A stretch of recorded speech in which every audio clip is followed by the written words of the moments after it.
Well, hello and welcome to another live taping of the 4 and 3 podcast with Trey Goins-Phillips and myself. Happy Friday, everybody.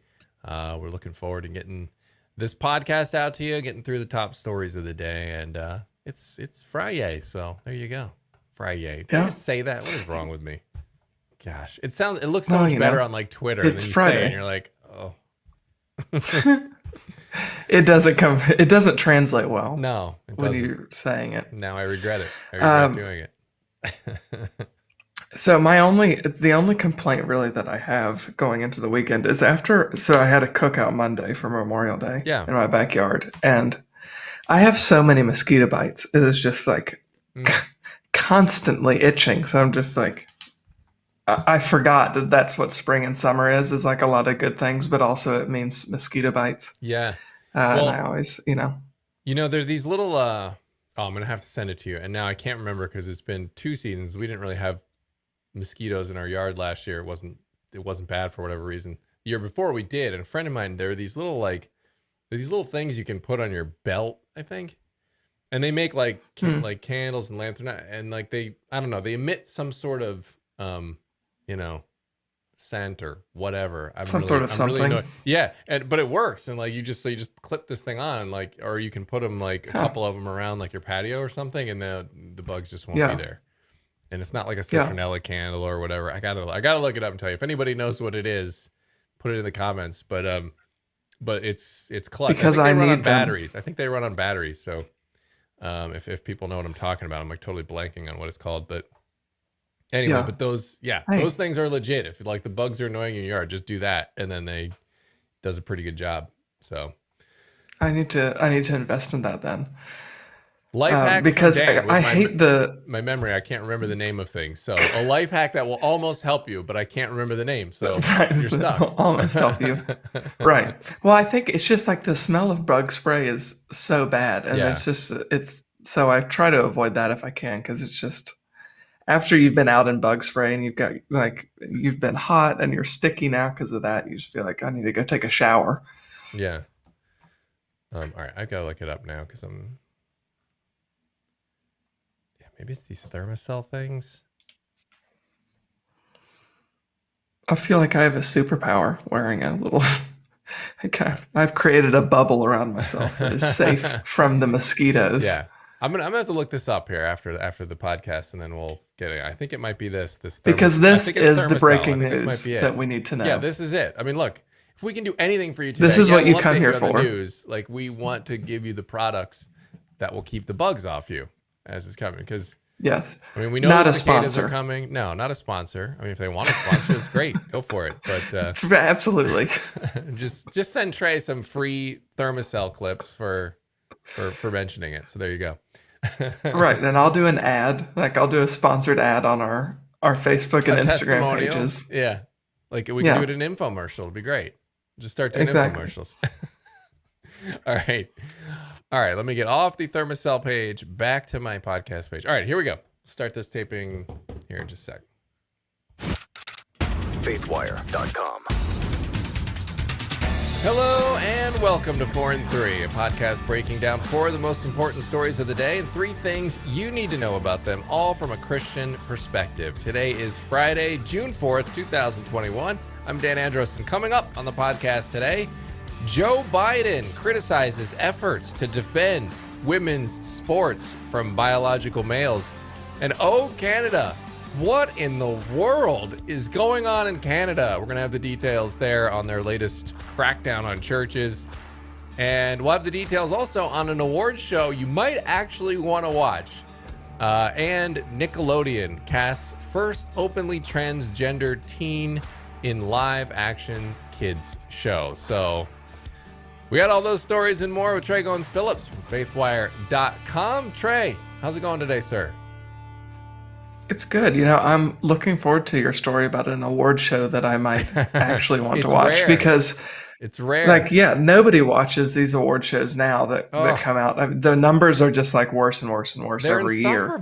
Insufferable. Because you're going to get secular leftist propaganda jammed down your throat. And it's just, who wants to watch that at this point, other than secular leftists? It's just 3 hours of virtue signaling yes. and COVID preaching nowadays. I mean, even like Ricky Gervais in 2020, his long, like super famous monologue now, he just trashed Hollywood. Like, who do you think you are? Just get on the stage, accept your award, thank all your family and God and all that stuff, and then leave. Nobody wants to hear you preaching about something. Right. And no one has taken his advice. They have not taken it. They just double down and keep doing it. No. So except for... No, and now people stop watching it. Oh my goodness. Scarlett Johansson. She's the only one. I'm now a Scarlett Johansson fan for now. Because she remember she said, I don't think people want to listen to my political opinions, so it's not going to do that's it. Right. Like, good for her. Good for you, Scarlett. You're a great actress, and you jump around in the Marvel movies there and kick some bad guys' butts, and then we can all enjoy That's it what now we're here because for. we don't really care what she thinks about on the other issues, and so good for her for being aware of that. Yeah. So, all right. So, and I'm fine. If a celebrity wants to have whatever opinion they want to have, go for it. But you don't need to just preach to us every single time you get in front of a microphone. That's all I'm saying. Yeah, exactly. So, all right, let us dive right into story number 1, and we've got President Joe Biden issuing a presidential proclamation in recognition of LGBT Pride Month. Yes, it's June. It's Pride Month. Of course, you've seen the rainbow logos, I'm sure, across social media. And in the process, he criticized anyone who dares stand up and say biological males should not be competing against girls in high school sports. And so the president's proclamation said that he's, quote, recognizing the valuable contributions of LGBTQ individuals across America. He also noted that, quote, nearly 14% of my 1,500 agency appointees identify as LGBTQ+. The alphabet's getting longer there, and the plus as well. So he then praised Pete Buttigieg as the first openly gay LGBTQ+ person to serve in the cabinet, and also praised Assistant Health Secretary Dr. Rachel Levine as the first openly transgender person to be confirmed by the Senate. Biden didn't, of course, mention Richard Grenell, who's someone who often gets overlooked. He was the director of national intelligence during the final year of the Trump administration and the first openly gay person to serve in a presidential cabinet. The distinction there, he wasn't confirmed by the Senate, and so that's how they get around that claim, if you've ever noticed that discrepancy. So it is notable that nothing was discussed about the qualifications for these jobs or any notable accomplishments in the first few months of the administration from these individuals, just their sexual orientation. And also worth noting that only 3 to 5% of the nation identify as LGBTQ+, even with that definition widening to include anything other than heterosexual. And so this would mean that the Biden administration is made up of nearly 5 times more of LGBT folks than the national average. And so with that overrepresentation there, it's no surprise that Joe Biden's aggressively pursuing the Equality Act. And he said he will not rest until full equality for LGBTQ+ Americans. How many times did he say that in one statement? I mean, it just seems like that's a lot of letters to get through.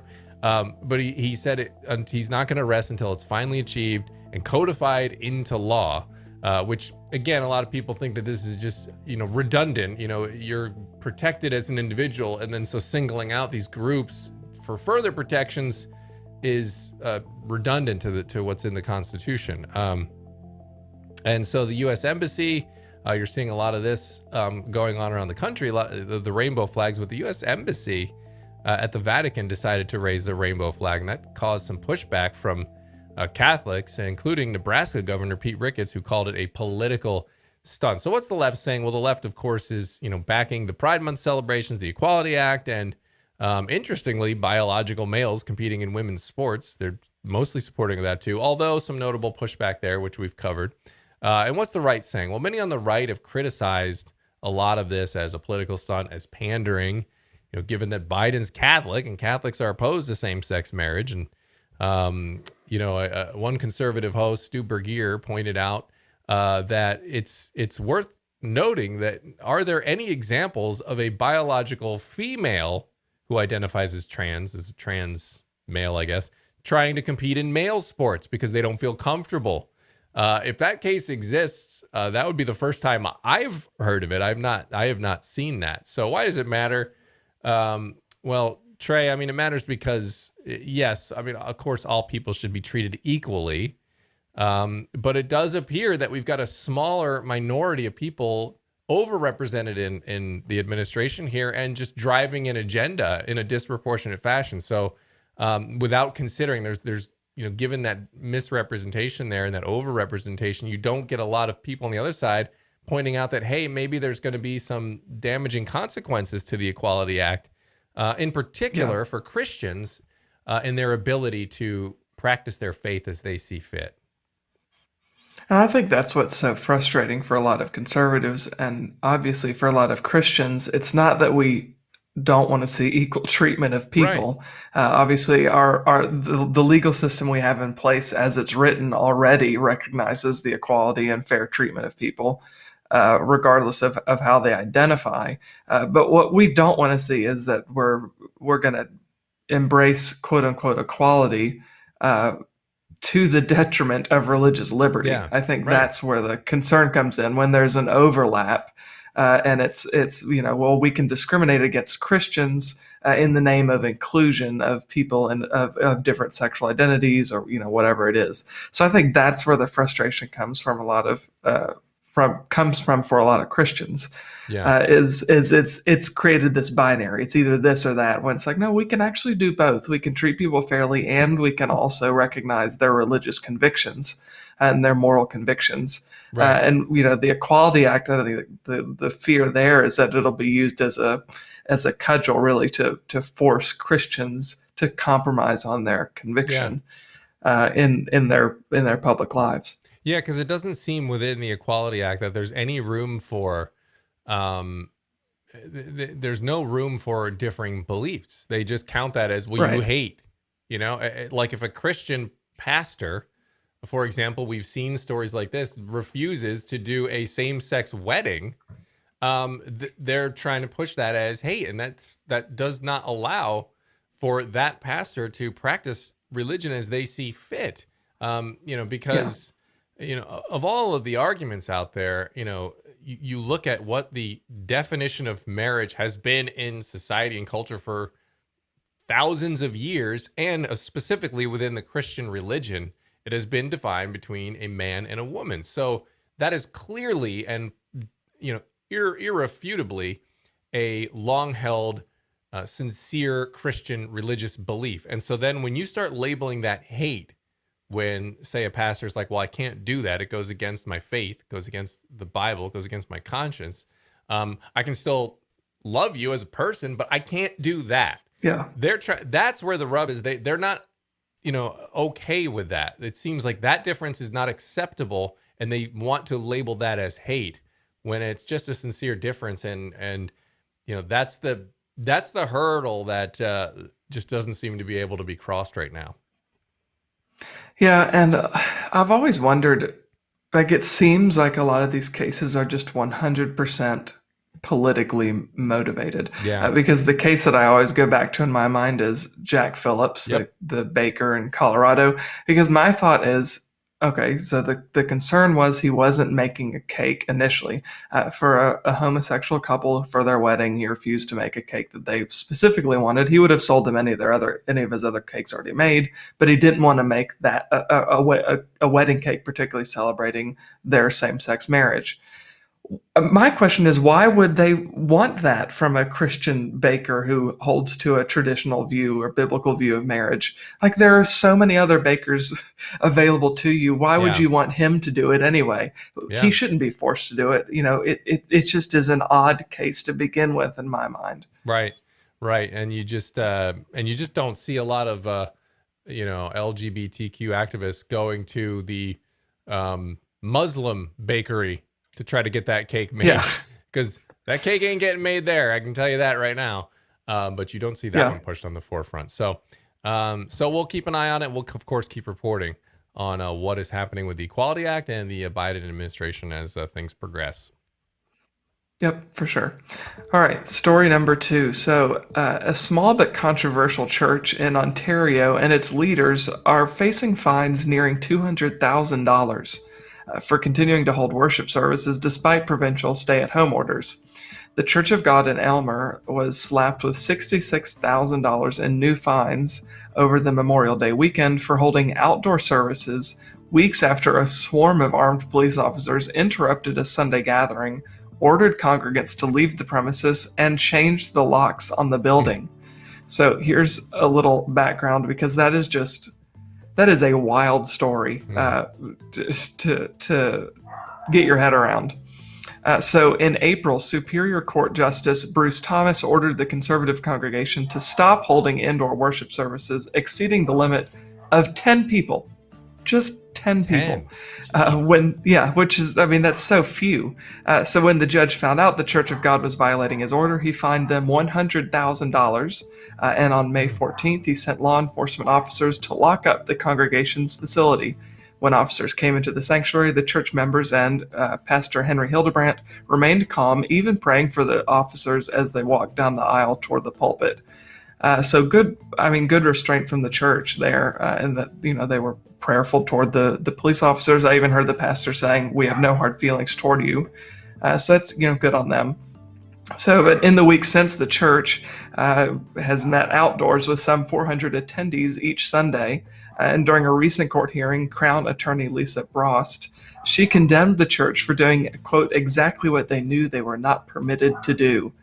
And the attorney representing the Church of God, Lisa Bildy, she called the COVID restrictions destructive and said the church was meeting outside in open air, and referenced the fact that cases are going down steadily and consistently in Ontario, and there's been no cases in the church itself.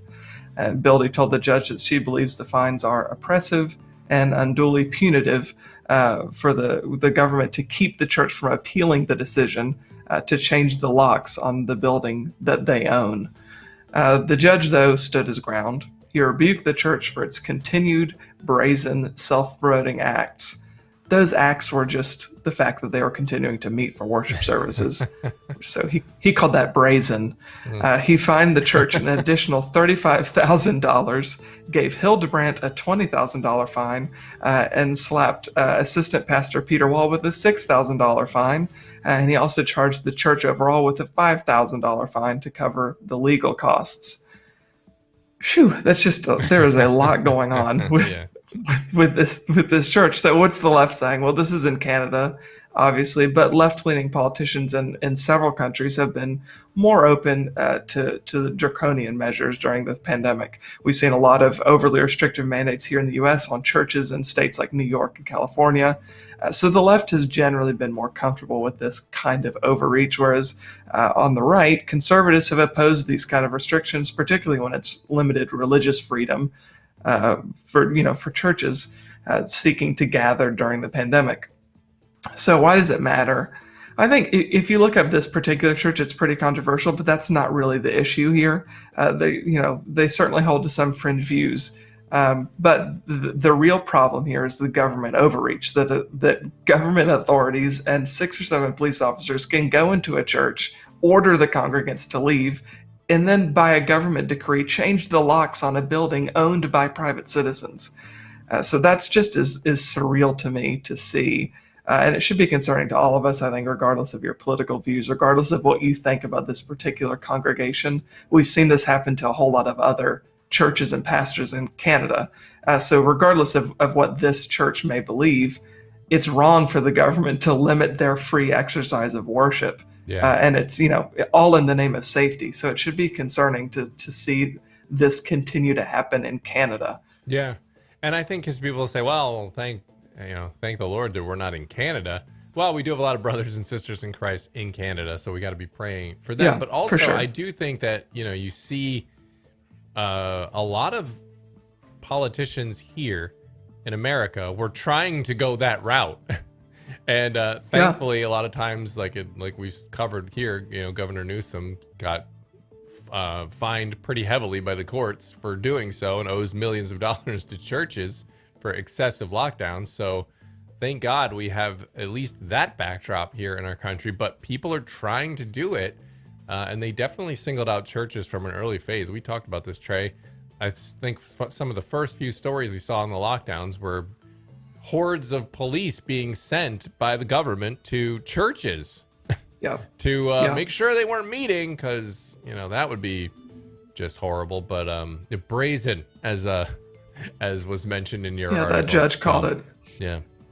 And too, you have to remember, like, toward the beginning of this, in New York City, so many Orthodox Jewish communities were being targeted. And we saw them literally also kind of driven out of their communities. They weren't allowed to meet for worship services.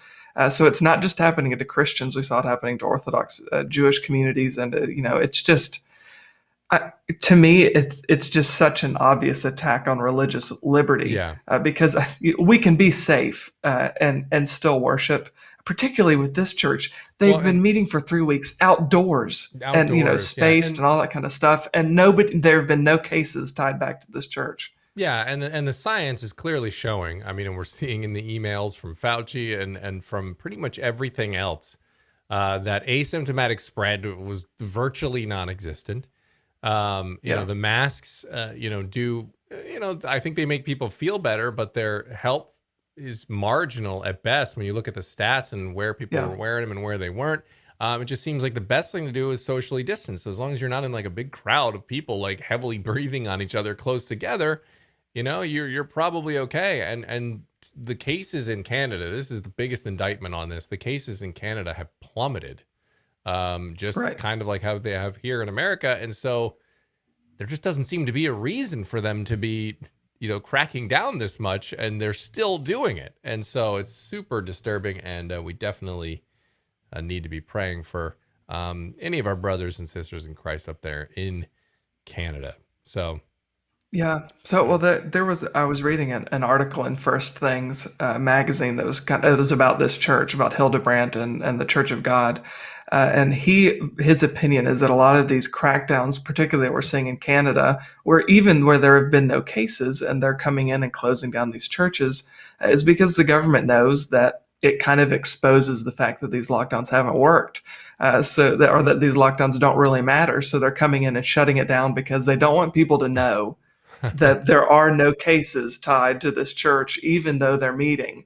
That's an interesting perspective. And I think there's probably, unfortunately, some truth there, is that a lot of this overreach is the government trying to protect itself from the fact that they know that they've mishandled so much of this. Yep, indeed, 100%. So, all right, let's hit into story number 3. And Trey, an award show you might actually want to watch, believe it or not. Christian radio station K-Love is hosting its annual Fan Awards on June 4th. That's tonight, at Nashville Grand Ole Opry House. The 5-time Grammy Award winner Matthew West is hosting the event, and we've had Matthew on here on Faithwire a few times, and we met him doing an interview. And a super nice guy, great artist. So among the lineup, powerhouse performers: Casting Crowns, Corey Asbury, Crowder, I guess he's on single name basis, Mercy Me, Carrie Joe, Elevation Worship, Zach Williams, obviously Matthew S., and a whole bunch more. And so up for some awards. This was interesting, Trey. They still have Female Artist of the Year and Male Artist of the Year. Man, what a bunch of hateful Christians there. So all kidding aside, Artist of the Year is obviously the big award. You've got Elevation Worship is up for it for King and Country, Lauren Daigle, Maverick City Music, Toby Mac, Zach Williams. And so this one obviously not really a left-right issue per se here, Trey, but I just wanted to highlight it because if you want something uplifting and certainly an award show that let's hope. I hope it doesn't go woke, but where you don't get the propaganda, the secular leftist propaganda sort of out there in politics. I think you won't see that at a K-Love awards show, I don't think. But, nevertheless, a positive option for you on your Friday night. Yeah, for sure. And I've had the opportunity to interview Zach Williams. He's a really great guy. I liked him a lot. I've also talked to Dallas Jenkins, the creator of The Chosen. Also a really cool guy. So I'm sure it'll be a much more enjoyable show than so many of the, like we were talking about earlier, a lot of these the Hollywood award shows, which are just kind of a massive eye roll that lasts for 3 hours. So yeah, I would certainly say, it's a good show to tune into tonight. So yeah, I think it'll be good. And it's always nice to hear from artists that you like. Yes, indeed. And, and the last thing I'll say on it is that I mean, maybe I'm getting old and curmudgeon-y in my old age as a parent, but I hardly listen to, I've kind of like purged, I'd say, most secular music from my listening. Yeah. And, I don't, it's not that I never listen to it, but I mean, I'm just kind of, especially with kids, you get really cognizant of what you're listening to and what you're feeding them. And, some of the lyrics, while you might not think about them, like the kids are listening to them. And so I just like being able to turn on the music and knowing that, all right, it's going to be safe. I mean, I think that's Caleb's tagline, and it's so true. It's like safe for the whole family. All right, good. I don't have to worry about hearing messages about twerking or whatever the heck else is going on in popular music today. So I'm appreciative of a lot of Christian artists out there. And I think just style-wise, I think a lot of the new music is just not that good. Like it's not creative. It's not well done. Every song kind of sounds like exactly the same, like the one that came right before it. So at least the ones that make it onto popular radio. So, sometimes you have to dig a little deeper to find music that's worth listening to. But there's some good stuff out there in the secular genres. But there's definitely a lot of good stuff out there in Christian music these days. So yeah, it should be a good show tonight. All right, story number 4. So, speaking of Hollywood, Nickelodeon announced this week that it has cast its first openly transgender teenager to star in a live-action kids series called Danger Force. So, the 13-year-old Sasha Cohen, who was born female but now identifies as male, also co-wrote and directed one of the show's episodes, according to Variety. Cohen told the outlet, "I had never felt comfortable about who I am, and I always thought that I would never play a transgender role, but there are so many kids out there who need to see someone like them, a role model who has the ability to put themselves out there." Danger Force also features another transgender actor, Michael D. Cohen, who is not related to the younger Cohen. The elder Cohen came out as transgender in 2019, revealing the transition took place some 20 years ago. Cohen was not famous at the time. Paul DeBenedict's weird last name. He's an executive vice president at Nickelodeon. I shouldn't say a weird last name. He's probably a nice enough guy. Long last name. Unique last name. There you go. Yeah, a unique last name. He said that it has long been Nickelodeon's mission to be a home for all kids and to authentically represent them in their full diversity. So what's the left saying? Hollywood is obviously, skews left, very left on a lot of these issues. And it's been part of the trend that seems to have escalated a little bit over the last couple of years to embrace more and more sexual diversity, gender identity diversity. Disney has made similar moves to more outwardly embrace LGBT characters in its kids' shows. So what's the right saying? Well, conservatives and a lot of Christians have tended to oppose these moves, particularly when it comes to content that's specifically designed for children. They've argued that these are conversations that need to take place between parents and their kids, and that they don't want Hollywood educating their children on sexuality, on gender identity, and all that kind of stuff. So why does it matter? I think it really matters here for a couple reasons. One, we need to be aware of the content we're all consuming because it impacts us in ways that we don't necessarily recognize if we're adults. And then obviously as parents, you want to guard against what your kids are watching and what they're consuming, because I think it desensitizes us to our own propensity to fall into sin, right? And it even confuses us about what God's design is for sexuality and for our own identity. And I think Two, the other big reason it matters is we're seeing the secular world, particularly through entertainment, through our media, kind of filling a void that I think the church has maybe inadvertently left open in some ways, because rather than rushing to condemn people, who are in or who embrace LGBT lifestyles, I think we as Christians, we have a responsibility to make the case for identity, because I think it's what people are searching for. They're looking for identity, and they're finding it in these just different gender identities and sexualities. And as believers, I think we know our identity is found in Christ, not in our sexual orientation or our skin color or even our life experiences. Those things definitely color who we are, and they impact the people that we are. But the foundation of who we are is found in Jesus, because that's who we belong to as Christians. So I think we need to communicate that better, maybe from a starting point, is what does identity actually mean, and what does it mean to be identified with Christ? And then we can build from that, right? Because then we can get into sexuality and justice and all that kind of stuff. But I think a lot of times we have a tendency to put the cart before the horse. We need to start with Jesus and then build a biblical worldview from there. Yeah, I think you're right. I mean, having a positive message of how God designed you, will, like you said, the yearning there, and the reason a lot of these people are searching for, these trans identities and things like that is because, like you said, they're searching for their identity, and they're searching in the wrong place.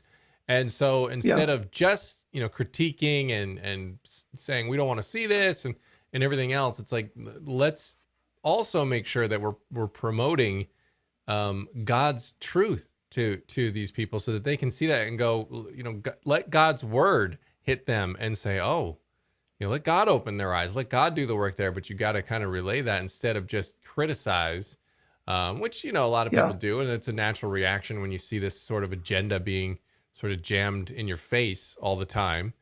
And then it's natural that a lot of kids are just going to, confuse kids looking for identity and go, oh yeah, that's what I am, I think. It's, again, they're going to, if you're looking for your identity, and that's the reason why you ultimately have identified as trans or whatever the case may be, you're still going to have a empty, hollow feeling at the end of the day. There might be a temporary, oh, I feel great about this, but it's not it. So you're going to be left empty at the end of the day, and you're still going to be searching, and you're still going to be wondering. And so let's provide that message for people. Yeah, exactly. I think that's really is the takeaway here, is I think that as believers, we just need to be meeting people where they're at in our community. That is, that doesn't mean we need to just be constantly spouting off about issues, though I think that's important. I think it's important to make our beliefs clear and our theology clear, and we need to set ourselves apart from the secular world.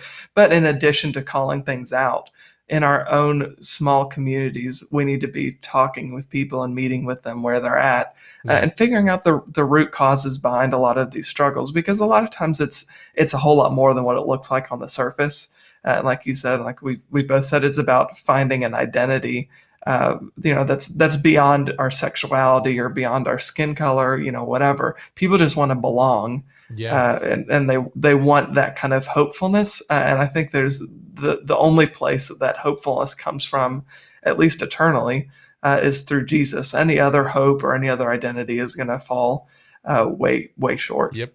Amen to that. Well said. Got to provide the off ramp for them, not just the initial critique. And as insufferable as a lot of this propaganda can be at times to take in culture, because it's constantly thrown at us. So remember to also have that positive message as well. So, all right, have a great weekend. As always, head on over to cbnnews.com and faithwire.com for more news from a Christian perspective. God bless. We'll see you back here Monday.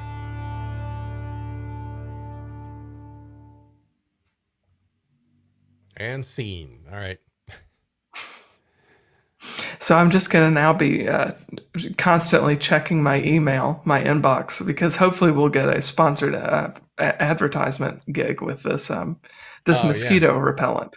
Yes. So we can, what did I say? We'll officially have our first Faithwire 4 and 3 podcast sponsor. Thermacell. That's it. We're just going to do Thermacell. I got to read about the Thermacell thing, about what it is, because I'm pretty sure this is the thing here, how it works. Let's see. Yeah, this is it. This is the fuel-powered Thermacell mosquito repellent devices. Repel mosquitoes by creating a 15-foot mosquito protection zone. Thermacell's zone repellent technology eliminates the need for messy lotions or sprays, stopping mosquitoes before they can bother or bite you. Powered by a fuel cartridge that lasts up to 12 hours and repellent mats that last up to 4 hours each, Thermacell provides mosquito protection from your backyard to the backcountry with no electricity needed. Backyard to the backcountry. Yeah, go to thermacell.com pages, how it works. But yeah, it's got the little cartridge thing in there. It says fuel provides heat. Heat activates repellent in the mat. Protection zone forms. I mean, it's just like, it's pretty much like Wakanda.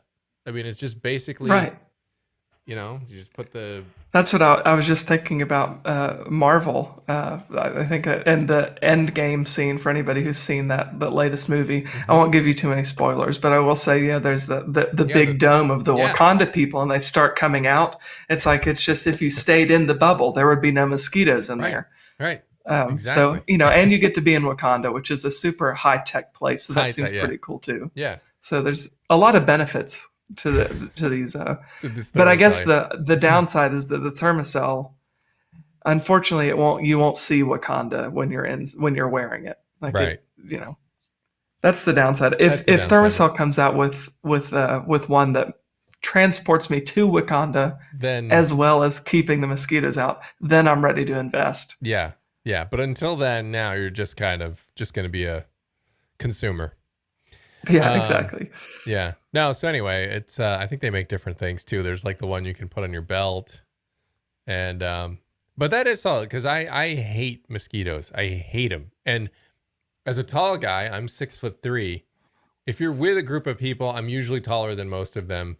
And the bugs always go to the tallest one. Like, every time. They're just like, they skip everyone. Everyone's like, I don't know. I don't see any bugs around. And then there's all flying around my head. And then I'll squat down, and then I'll like do like a little circle around someone else to kind of lose them. And it's because you're the biggest target, so they just see and like, oh, let's go for the the big target there. Yeah, it happens all the time. So I'm very thankful when some, like when my dad comes, for example. My dad's basically 6'7", 6'6". He's a little taller than me. So when he comes, I'll just stand next to my dad, and then they all go to him. So bummer for him, but. But I don't know too many people that are like 6'5", 6'6", taller than me. There's just not that many. So yeah, no. So anyway, all right. Well, Thermacell, there it is. Enjoy it. I'm glad we solved the bugs off. Yep, solve that problem. Piece of cake. But all right. Well, have a great weekend, everybody. We're out of here. I'm gonna again hit stop and then have it not stop. So. All right. Have a great weekend, everyone. Back here Monday. We'll see you.